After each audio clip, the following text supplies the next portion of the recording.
Hi, I'm Rich Brown, Senior Editor for cnet.com. Today we're going to take a look at the Editor's Choice winning Samsung Series 7 All-in-One. So this is Samsung's first All-in-One for the US market. And as you can see, it started off with a pretty nice design win.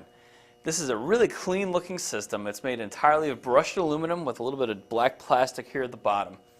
And one of the things we like most about this system is just it has a very clean look.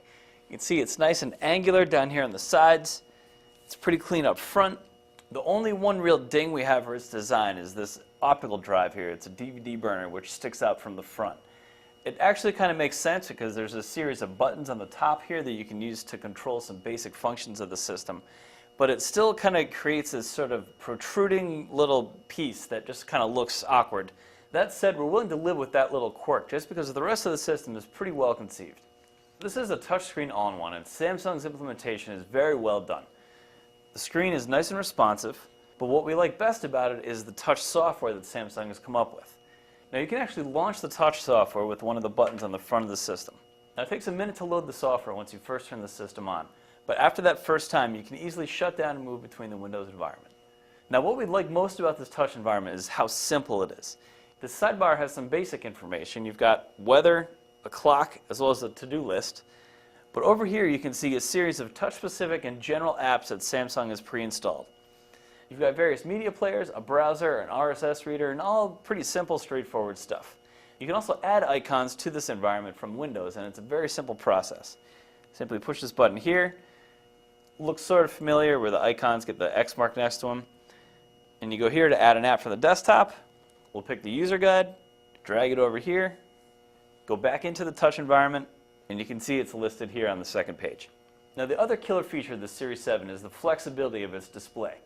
Now we've seen other all-in-ones that give you a fair range of motion, but Samsung's is the first that can go full 90 degrees and work like a Microsoft Surface tabletop. And that was actually Samsung's inspiration for this design. So we can't say we see a broad range of applications that would make sense to use like this. It would also be kind of awkward to use if, say, you had it on a desk and you wanted to bring in multiple users to stand around. It just wouldn't work. So practically speaking, this might not be the most convenient way to use this PC, but we like the fact that Samsung lets you do it. So in terms of performance, this is not the most competitive PC out there, particularly for its $1199 price tag. You get a Core i5 CPU, 8 gigs of RAM, a terabyte hard drive, and an embedded graphics chip. That's enough to run all these applications and will handle pretty much any day-to-day productivity you want to throw at this system. But for games and, say, higher-level multimedia editing, you really want something a little more powerful.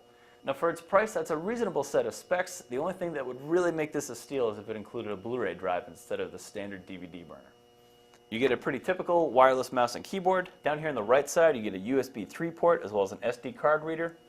And for ports, you get 4 USB 2 jacks, an Ethernet port, and both HDMI in and HDMI out. Now obviously those are great. They let you not only use the system as sort of a home media kiosk if you want to, say, plug in a cable box or a game console, but it also makes it easier to add a second monitor. Finally, over here on the right, you get the standard analog audio in and outputs. Now with few exceptions, we've gotten used to the idea of an all-in-one PC as a commodity product, just like the mid-tower desktops. Samsung, though, has brought some great features to the table in the Series 7, and we're really interested to see what else it's going to do in the desktop market here in the US. So I'm Rich Brown. This is the Editor's Choice winning Samsung Series 7 All-in-One.